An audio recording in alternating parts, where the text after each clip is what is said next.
Laila Sonu model వెళ్తే Ishfaq Sen Laila movie నుంచి అయితే అప్డేట్స్ అయితే వచ్చేస్తున్నాయి. ప్రమోషన్ స్టార్ట్ చేసేసారు ఇప్పటికే. సోను మోడల్ మరి ఫిబ్రవరి 14th అయితే థియేటర్స్ లోకి రాబోతున్నాడు. ఫిబ్రవరి 14th మనకు చావా మూవీ కూడా రిలీజ్ అయితే ఉంది. చావా మూవీలో కూడా మంచి స్టఫ్ ఉండే అవకాశం అయితే కనబడుతుంది. ఎందుకంటే రష్మిక మందన గారి లుక్ అయితే ఒకటి రివీల్ అయింది. ఆ లుక్ చూస్తుంటే మహారాణి లుక్ లా ఉంది. మంచి ఎపిక్ మూవీ కాబోతుంది. అది కూడా లైలా మూవీ నుంచి ఇచ్చుకుందాం బేబీ అనే సాంగ్ అయితే రాబోతుంది. ఈ సాంగ్ ఎలా ఉండబోతుందో రిలీజ్ అయిన తర్వాత చూసి రివ్యూ చేయడానికి ప్రయత్నిస్తాం. సో నెక్స్ట్ వచ్చేసి మనకు మోస్ట్ అవైటెడ్ మూవీ తాండేల్. ఎంతో మంది ఎప్పటి నుంచి వెయిట్ చేస్తున్న మూవీ తాండేల్ ఫిబ్రవరి మంత్ లో వ్యాలంటైన్స్ డేకి ఈ మూవీ అయితే బిగ్ హిట్ కాబోతుంది.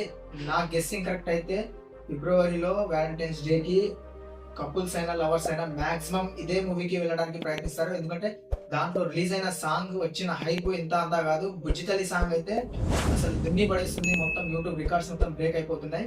ఒక్క సాంగ్ కోసమైనా మూవీకి వెళ్ళొచ్చు. దీంట్లో కూడా ఒక ఎపిక్ లవ్ స్టోరీ ఉందని అయితే మూవీ టీం తెలియజేస్తుంది. సో మరి వెయిట్ చేసి చూడాలి ఈ మూవీ ఎలా ఉంటుందో. చావా మూవీకి వచ్చేసి రష్మిక మందన గారు అయితే దాంట్లో యాక్ట్ చేయడం జరిగింది. ఒక లుక్ అయితే రివీల్ అయింది. రష్మిక మందన మహారాణి గెటప్ లో అయితే ఉంది ఆ మూవీలో. సో ఇది ఒక మంచి మూవీ అని నేను అనుకుంటున్నాను. సో మూవీలో మ్యూజిక్ వచ్చేసి ఏఆర్ రెహమాన్ గారు. ఏఆర్ రెహమాన్ అంటేనే మనకు క్లాసిక్ సాంగ్ అయితే ఇస్తారు. మరి ఏఆర్ రెహమాన్ నుంచి వచ్చే సాంగ్స్ ఎలా ఉంటాయి మూవీ చూసినాక తెలిసింది. ఈ 3 మూవీస్ లో మీరు ఏ మూవీకి వెళ్ళడానికి ఫస్ట్ ప్రిఫరెన్స్ ఇస్తారో కింద కామెంట్ చేయండి. లవర్స్, కపుల్స్, ఇంకెవరైనా సరే ఫస్ట్ వెళ్ళేది తాండేల్ మూవీకి.